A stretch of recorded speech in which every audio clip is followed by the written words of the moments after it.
मानुष जन्म दुर्लभ है, ये मिलन बारंबार। तरवर से पत्ता टूट गिरे, वो मोर न लगता डर।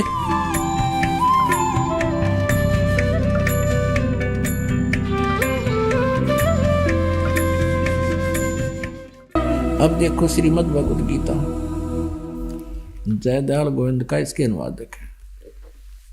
अध्याय नंबर 4 श्रीमद् भगवद गीता, और ये यहां से शुरू होता 25वां। इसमें क्या लिखा कि दूसरे योगी जन अन्य, यानी अपरे माने अन्य, कुछ बहुत से योगी जन यानी साधक देवताओं के पूजन रूप यज्ञ का भली भांति अनुष्ठान किया करते हैं। यानी कुछ तो देवताओं की पूजा करते हैं, इसका सीधा अर्थ है। और अन्य अपरे माने अन्य ब्रह्म अग्नौ, यानी ब्रह्म की पूजा करते हैं, इसका सीधा अर्थ ये समझ रहा। पर ब्रह्म नहीं, ब्रह्म यज्ञ के द्वारा ही आत्म रूप यज्ञ का हवन किया करते हैं। अन्य योगीजन, ये 26 है, चौथे जाएगा 26वां। अन्य योगीजन श्रोत्र आदि समस्त इंद्रियों को संयम रूप अग्नि में हवन किया करते हैं। दूसरे योगीजन शब्द आदि, यदि शब्द सप्रस रूप रसगंध इनके आधार से समस्त विषय इंद्रियों में हवन किया करते हैं। और दूसरे, ये 27 है, दूसरे योगीजन इंद्रियों की क्रियाओं को, प्राणों की समस्त क्रियाओं को ज्ञान से प्रकाशित आत्म संयम योग रूप अग्नि में हवन किया करते हैं। इसका अर्थ क्या है कि कुछ केवल अपने श्वासों को आता जाता देखते रहते हैं और इसी को मोक्ष मान, जैसे कुछ ऐसे बताते हैं। एक व्यक्ति बता रहा था कि हमारे गुरुजी एक योगी क्रिया बताते हैं कि तुम आंखें बंद करके बैठ जाओ और ध्यान रखो श्वास बाहर आ रहा है, श्वास अंदर जा रहा है। बस ये ध्यान रखो कि श्वास बाहर आ रहा है, अंदर जा रहा है। ये प्राणों की क्रिया देखते रहो कि यो तुम्हारा ध्यान लगा रहेगा कि श्वास बाहर आ गया और अंदर भी ले लिया। बताइए इससे कि ये ना ध्यान लाओगे जब भी आ रहा है और जा रहा है, इसका क्या अर्थ होया? तो कहते हैं इस तरह की साधनाएं कर रहे हैं ये लोग। अब देखिएगा अध्याय नंबर 4 का आपने 27 पढ़ दिया, 28 पढ़ाते हैं। अध्याय गीता अध्याय नंबर 4 का आपने 27 पढ़ दिया।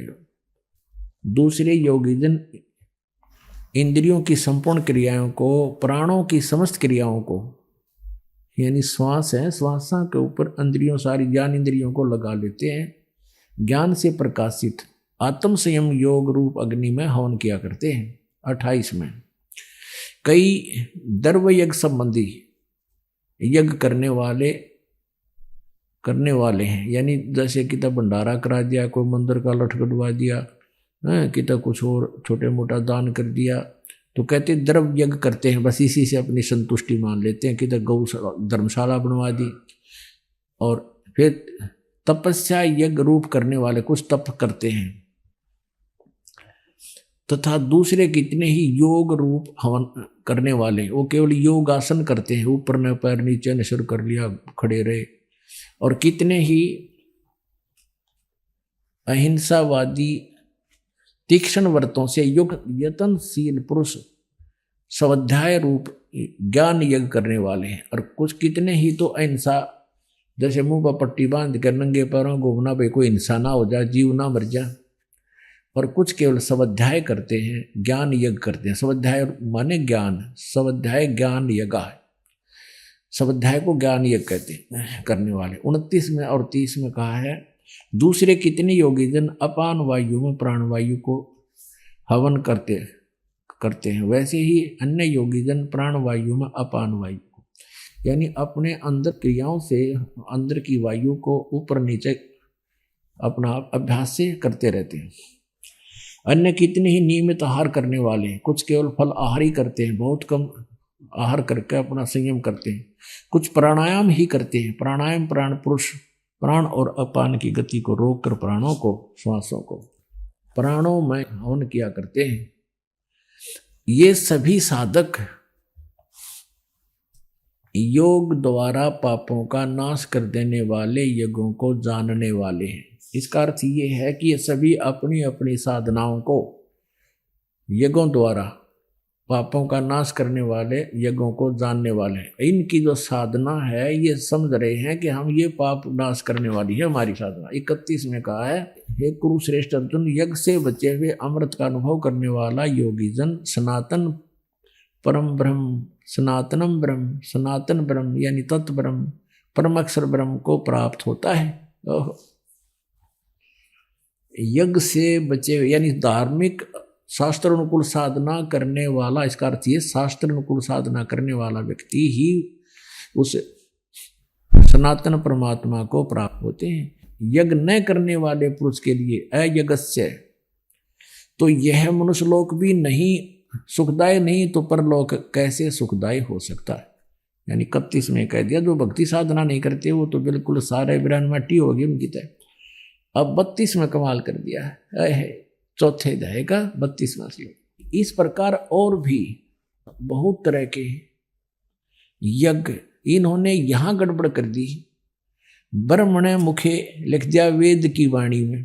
वेद की वाणी तो ये ब्रह्म बता ही रहा है गीता में, ये लिखना था सच्चिदानंद घन ब्रह्म की वाणी में। मुखे माने उनके मुख कमल से उच्चरित वाणी में। अब ब्रह्मणे कार दिखाते इन्हीं के द्वारा किया हुआ 17वें अध्याय का 23वां श्लोक इसी श्रीमद् भगवत गीता में। ये देखिएगा, ये है 17वां अध्याय और 23वां श्लोक। ये 23वां, ओम तत्सत इति निर्देश है ब्रह्मणे त्रिविधः समर्थः। ब्रह्मणे का अर्थ इन्होंने किया है, ब्रह्मणे माने सच्चिदानंद घन ब्रह्म का, यानी परम अक्षर ब्रह्म का। ओम ओम तत् तत् सत सत, ऐसे यह 3 प्रकार का त्रिविध सच्चिदानंद घन ब्रह्म का नाम कहा है। यानी ब्रह्मणे माने सच्चिदानंद घन ब्रह्म, यानी परम अक्षर ब्रह्म, पूर्ण परमात्मा। गीता ज्ञानदाता अपने से अन्य के विषय में कह रहा है। हम फिर आते हैं वापस चौथे अध्याय के, अब फिर 32वें श्लोक में।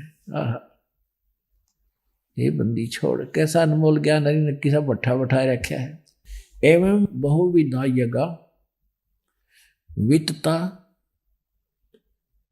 ब्रह्मण मुखे, वित्तता माने विस्तार के साथ है। ब्रह्मण मुखे सच्चिदानंद घन ब्रह्म के मुख से उच्चरित अमृतवाणी में कर्मजान विधितान सर्वान एवं ज्ञातवा विमोक्ष से। अब पढ़िए, इस प्रकार और भी बहुत तरह के यज्ञ, यहाँ लिख देना सच्चिदानंद घन ब्रह्म अर्थात परम अक्षर ब्रह्म पूर्ण परमात्मा की मुख्य माने मुख से उच्चरित वाणी, मुख से उनके मुख से उच्चरित वाणी में विस्तार से कहे गए हैं। उन सब को तू कर्म जान, मन इंद्रिय और कर्म और शारीरिक क्रियाओं के द्वारा संपन्न होने वाले जान, यानी वो अपने स्वाभाविक कर्म करते करते ही उनको किया जाता है। इसका अर्थ ये बना है, इस प्रकार ज्ञात हुआ, इस प्रकार जानकर, इस प्रकार तत्व से जानकर उनके अनुष्ठान माने भक्ति क्रिया साधनाओं के से द्वारा तू कर्म बंधन से सर्वथा मुक्त हो जाएगा। इसका अर्थ है कि तू उनको जानकर विधित एवं ज्ञातवा विमोक्ष से यानी पूर्ण रूप से मुक्त हो जाएगा। इस ज्ञान को समझने के बाद तू बिल्कुल उनके उस पर फिर उसमें लिखे अनुसार साधना करने से अनुष्ठान करने से तो पूर्ण रूप से मुक्त हो जाएगा। फिर ये तत्व ज्ञान है जो सच्चिदानंद घन ब्रह्म की वाणी में लिखा है। अब यहाँ बताया है चौथे अध्याय के 34वें श्लोक में। अब उस ज्ञान को जो सच्चिदानंद घन ब्रह्म की वाणी में लिखा है, उस ज्ञान को तू तत्वदर्शी ज्ञानियों के पास जाकर समझ, उनको भली भांति दंडवत प्रणाम करने से, उनकी सेवा करने से और कपट छोड़कर सरलता पूर्वक प्रसन्न करने से वे परमात्म तत्व को भली भांति जानने वाले तत्वदर्शी न है, तत्वदर्शी न है, तत्वदर्शी न है, तत्वदर्शी संत ज्ञानी महात्मा तुझको तत्व ज्ञान का उपदेश करेंगे।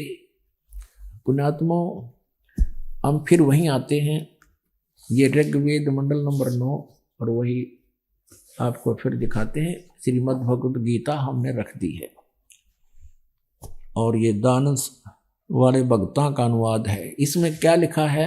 ऋग्वेद मंडल नंबर 9 सूक्त 86 के मंत्र 26-27 और ऋग्वेद मंडल नंबर 9 सूक्त 82 के मंत्र 1-2 में आपने पढ़ लिया कि वो परमात्मा पाप नाशक है और ऊपर तीसरे मुक्ति धाम में रहता है, वहां से गति करके चल के आता है, वहां से गति करके चल के आता है, अच्छी आत्मा को मिलता है और वो राजा के समान दर्शनीय है, देखने जोगा साकार है। और उद्देश्य क्या उसका आने का? वो उपदेश करता है, तत्व ज्ञान का प्रचार करता है। अब फिर देखिए एक बार,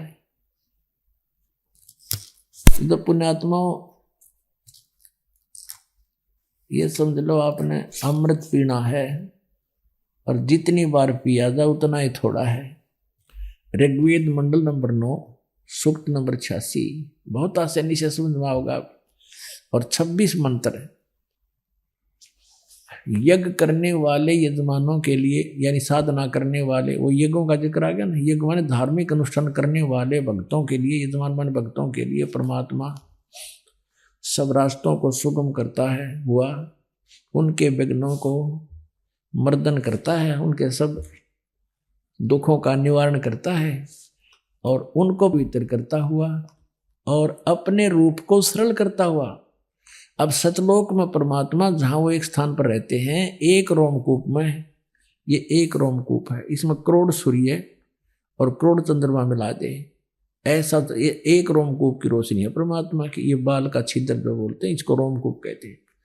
तो उसमें इतनी तेज है, करोड़ सूर्य करोड़ चंद्रमा मिला दे तो हम उसको देख नहीं सकते। अगर वो यूं का यूं यहाँ जाते हैं, अपने उस रूप को हल्के तेज पुंज का बना कर आते हैं, यानी मनुष्य हमारे जैसा ही मिलता जुलता सा, लेकिन फिर भी उनका शरीर बहुत अच्छा औरों से निखरा हुआ होता है। तो अपने रूप को सरल करता हुआ वह कांति में परमात्मा कबीर देव, यह लिखना था, कबीर देव विद्युत के समान क्रीड़ा करता हुआ पहुंचूंगा छिन एक में, सन एक क्षण में परमात्मा कहते हैं मैं एक क्षण में आ जाता हूं। वर्णीय पुरुष को प्राप्त होते हैं और वो परमात्मा अब 27 में ऋग्वेद मंडल नंबर 9 सूक्त नंबर 26 का, ऋग्वेद मंडल नंबर 9 सूक्त नंबर 86 का मंत्र 26 पढ़ा। अब 27 में देखिए, जो परमात्मा ध्रुवलोक के तीसरे पृष्ठ पर विराजमान है, वह परमात्मा ध्रुवलोक के तीसरे पृष्ठ पर विराजमान है और वहां से गति करके आता है। अब देखना उद्देश्य क्या होता है उसका। ऋग्वेद मंडल नंबर 9 और सूक्त नंबर 82, सूक्त नंबर 82 का अब हम नीचे आते हैं, मंत्र नंबर 1। सर्वोत्पादक प्रभु यानी सबकी उत्पत्ति करने वाला भगवान, प्रकाश रूप तेजो में रूप वाला, उसका तेजो में शरीर है, सद्गुणों की वृष्टि करने वाला, पापों का नाश करने वाला, पापों को के हरण करने वाला, वह राजीव राजा के समान, ये राजीव राजा के, ये 269 पृष्ठ पर, ये 270 पर पढ़ाएंगे आपको, के समान दर्शनीय है, देखने जोगा दर्शनीय माने साकार, और वह पृथ्वी आदि लोक लोकांतरों के चारों ओर शब्दमान हो रहा है। वह वर्णीय पुरुष को जो दृढ़ भक्त है उसको पवित्र करता हुआ उसको प्राप्त होता है, मिलता है। जिस प्रकार विद्युत आकाशीय बिजली स्नेह वाले स्थानों को आधार बना के प्राप्त होता है। अच्छा यहाँ देखना उसका उद्देश्य क्या है। ऋग्वेद मंडल नंबर 9 सूक्त नंबर 82 पर आ गई, हम पहला मंत्र पढ़ दिया, दूसरा और पढ़ाते हैं। हे परमात्मन, उपदेश करने की इच्छा से यानी ज्ञान देना आते हो, तत्व ज्ञान की इच्छा से आप महापुरुषों को प्राप्त होते हो और आप अत्यंत गतिशील पदार्थ के समान यानी बहुत तेज चलने वाले पदार्थ के समान हमारे आध्यात्मिक यज्ञ को प्राप्त होते हैं।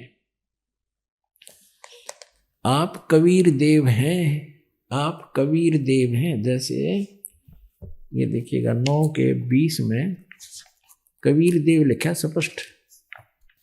ये देखिए ऋग्वेद मंडल नंबर 9 और सूक्त 20 का मंत्र 1, यहाँ स्पष्ट लिखा कबीर देव है, कबीर देव है, कबीर देव। जैसे यजुर्वेद ऐसे ही ये कबीर देव है। कबीर ऊपर है, देव है, कबीर परमेश्वर। वह कबीर, ये लिखना था, वह कबीर परमेश्वर है, वह कबीर परमेश्वर है। इतना इसका कवि का अर्थ मेधावी लिख दिया। कवि का अर्थ कहते कवि लिख दो, काव्यकार। मेधावी और सर्वज्ञ लिखने का अर्थ इसका अनर्थ कर रहेंगे। यहाँ लिखना था वो कबीर देव है कौन? सबका रक्षक है, विद्वानों की तृप्ति के लिए ज्ञान को देता है। बता, सहनशील है और संपूर्ण दुष्टों को संग्राम में तिरस्कृत करता है, यानी तत्व ज्ञान रूपी संग्राम में सबको हरा देता है। हम फिर आते हैं ऋग्वेद मंडल नंबर 9 के सूक्त नंबर 82 के मंत्र नंबर 2 पे। हे परमात्मन, उपदेश करने की इच्छा से आप महापुरुषों को प्राप्त होते हो और आप अत्यंत गतिशील पदार्थ के समान हमारे आध्यात्मिक यज्ञ को प्राप्त होते हैं। आप कबीर देव हैं, आप कबीर साहब हैं, शुद्ध स्वरूप हैं। हमारे पापों को दूर करके हे अमर परमात्मा, हे सो मन अमर परमात्मा, हे परमेश्वर, आप हमको सुख दें। पुणात्माओं, कबीर साहब कहा करते, 9 मन सूत उड़ जिया, ऋषि रहे झक मारे, सतगुरु ऐसा सुलझा दे भाई, उलझे ना दूजी बार। कि ये ऐसा ज्ञान सुलझा देगा सतगुरु, यानी सच्चा ज्ञान देने वाला आध्यात्मिक टीचर, उसको सतगुरु कहते हैं। सतगुरु परमात्मा स्वयं आते हैं, वो सतगुरु की भूमिका भी करते हैं, सब ब्रह्मांडों का संचालन भी वहीं बैठकर करते हैं। और उन्होंने अपने अमृतवाणी सच्चिदानंद घन ब्रह्म की वाणी लिपिबद्ध करवा कर चले गए। उसको समझने की भी सबके बस की बात नहीं। इन वेदों को नहीं समझ सके तो उस वेद ने कैसे समझ लेगा आम आदमी? हो तो एक तत्व ज्ञान है।